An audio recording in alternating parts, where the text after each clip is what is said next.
Fazemos contato com Simone Nassif, ela que é integrante da Associação Juízes para a Democracia e juíza de direito titular da primeira vara criminal de Nova Friburgo, no Rio de Janeiro. Bom dia, Simone.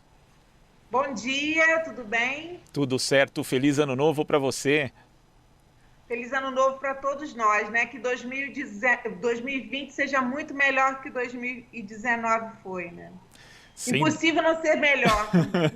Sem dúvida é o que a gente espera, Simone.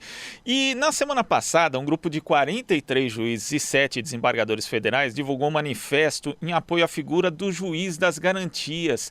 Eu queria que você avaliasse a introdução do juiz das garantias no nosso ordenamento jurídico e como isso pode impactar, de uma forma geral, o nosso sistema de justiça. Sim.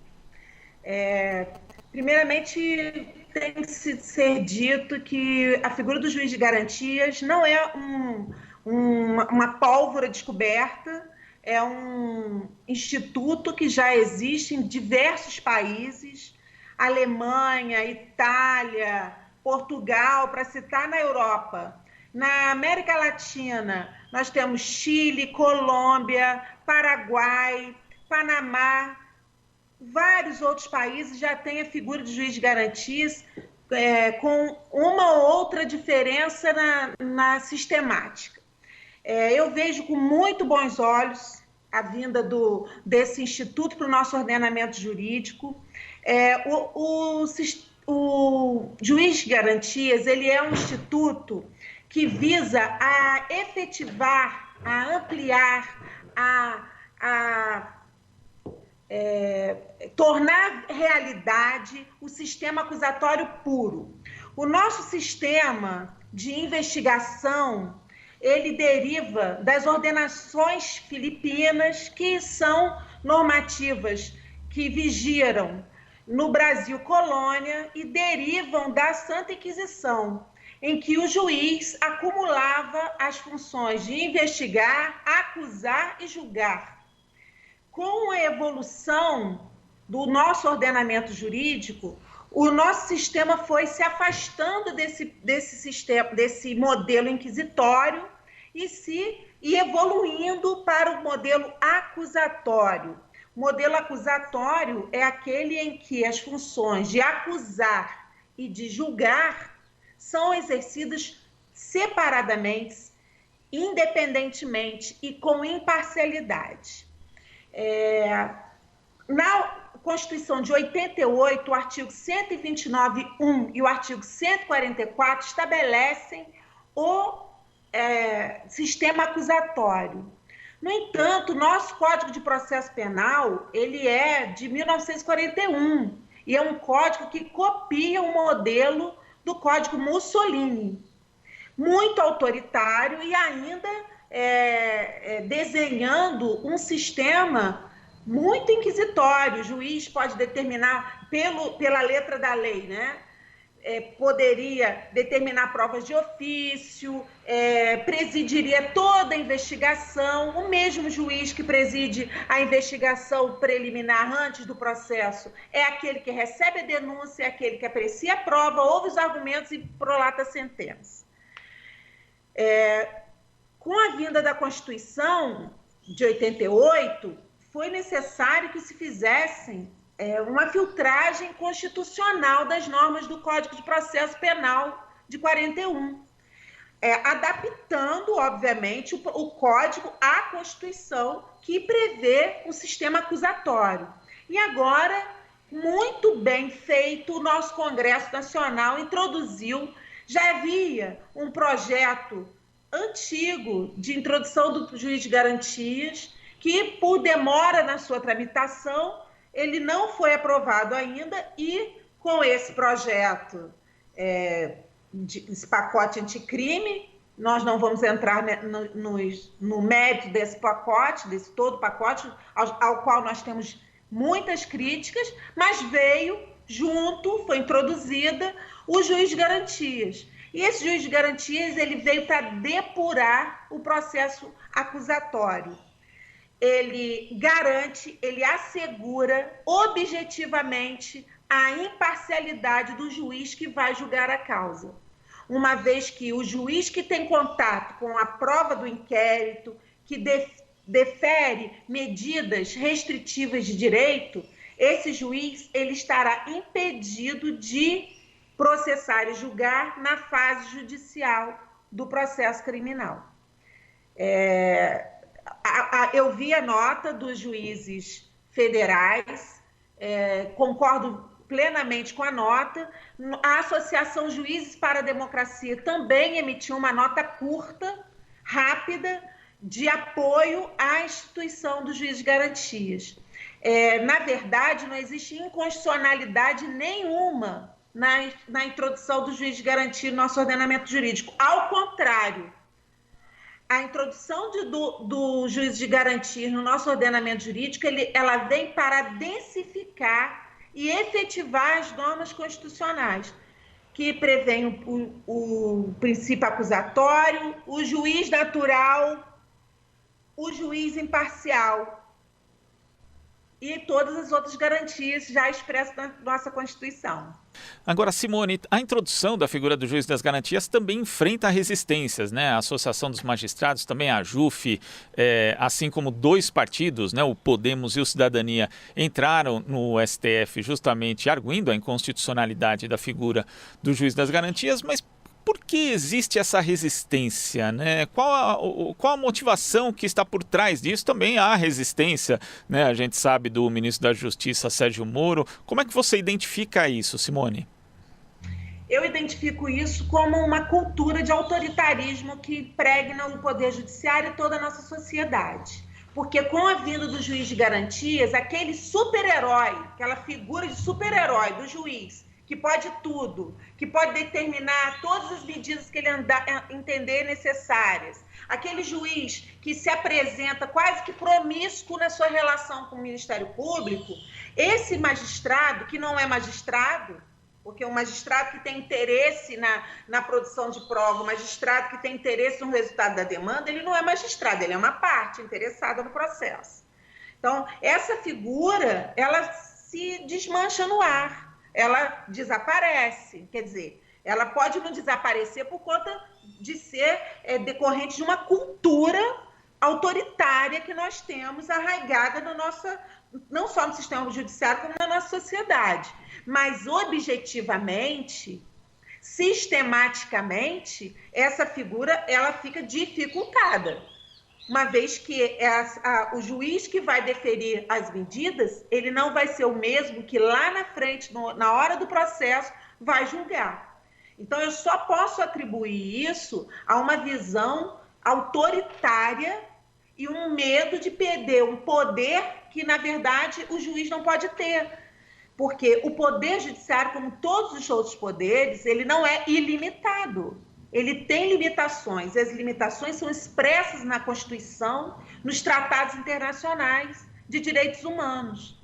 No entanto, essas limitações, apesar de muitas expressas e outras em princípios e tratados internacionais, como eu já disse, e que são normas impositivas diante do disposto no artigo 5º, parágrafo 2º da Constituição, essas garantias, muitas vezes, não são suficientes para limitar, na prática, no mundo dos fatos, o poder exercido pelo Poder Judiciário, né? Então, isso demonstra uma cultura de autoritarismo do nosso Poder Judiciário, não só nosso, porque se fosse só nosso, esse juiz de garantia não existiria em nenhuma outra parte do mundo. Mas ele é um instrumento de democracia. Então, eu só posso atribuir essa resistência a uma concepção do Poder Judiciário da sociedade autoritária e vertical. No entanto, eu preciso dizer novamente que essa arguição de inconstitucionalidade, que foi inicialmente proposta pela AMB, Associação dos Magistrados Brasileiros, a qual eu não sou filiada, mas como ela entrou com uma ação de inconstitucionalidade, eu preciso falar sobre isso. Essa ação de inconstitucionalidade ela não tem embasamento jurídico nenhum, uma vez que a inconstitucionalidade de uma norma, ela é para ser arguída e para ser até apreciada, ela precisa ter uma inconstitucionalidade formal ou uma inconstitucionalidade material, ou as duas. Nesse caso, não há inconstitucionalidade material, porque não tem vício de iniciativa, não tem vício no procedimento adotado. Então, não houve vício nenhum formal de procedimento, de iniciativa do projeto. E não há inconstitucionalidade material, porque não existe nenhum dispositivo expresso na Constituição que está sendo violado. Ao contrário, o Instituto ele vem para esclarecer, para aclarar e para efetivar normas constitucionais. É o contrário, o Instituto ele está trazendo um aprofundamento da Constituição e não uma violação de normas constitucionais. Agora, Simone, a gente sabe que a figura do juiz das garantias pode dificultar objetivamente, né, justamente a aplicação dessa cultura punitivista, da cultura autoritária que você menciona, mas ela por si só não é suficiente justamente para alterar esse tipo de cultura. Que outras medidas, que outro tipo de reforma, né, no Código de Processo Penal, no próprio Código Penal, você acha que seriam urgentes para a gente começar a alterar isso? Eu acho que cultura não se muda com lei, né? A lei não muda a cultura. Eu acho que para mudar essa cultura autoritária tem que haver muito estudo, muitas luzes no Poder Judiciário. Há necessidade que os juízes eles comecem a participar de cursos e de grupos de trabalho, grupos de estudo que visam a densificar, a aprofundar a concepção de que o réu e o indiciado, ele não é mais um objeto no processo. Ele é uma pessoa, um ser humano que é sujeito de direitos. Ainda que ele tenha seus direitos muitas vezes restritos, como, por exemplo, o direito à liberdade, ele não perde seus direitos mínimos de ser humano. Um desses direitos é o direito ao acesso à ordem jurídica justa, a um julgamento justo, a um juiz imparcial, à produção de contraprova. E isso não vai ser com uma modificação de legislação que nós vamos disseminar essa cultura. Conversando, estudando, mudando a concepção da própria estrutura do Poder Judiciário, né? E, claro, o STF já declarou estado de coisas inconstitucional melhorar o nosso sistema carcerário, né? Que existe uma superpopulação carcerária que também decorre dessa concepção de réu como objeto, de punitivismo exagerado, da lei penal como solução para a segurança pública.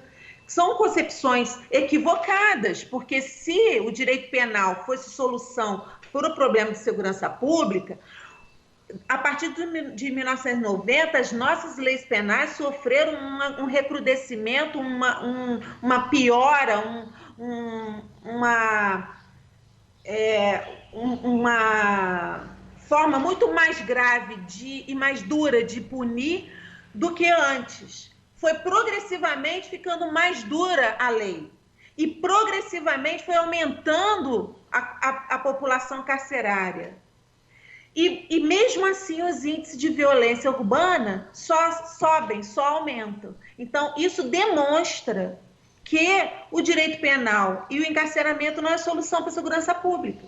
Então, o que nós precisamos é debater criticamente e abrir as portas para outros profissionais de outras áreas, sociólogos, para que venham debater conosco um problema que é social e não é penal. Certo, Simone, queria agradecer muito aqui a sua participação no Jornal Brasil Atual e até uma próxima. Até uma próxima. Eu que agradeço à Rádio Brasil Atual a nos dar voz. A nossa voz é uma voz dissonante, como vocês podem ver com essa propositura da ADI. Nós temos uma voz dissonante, mas o Poder Judiciário ele não tem um pensamento único. Existem muitos juízes que pensam diferentemente desse entendimento que foi cristalizado nessa ação. Tá? Muito obrigada. Tá certo. Bom dia para todos. Bom dia, a gente que agradece, Simone. Conversamos aqui com a integrante da Associação Juízes para a Democracia, Simone Nassif.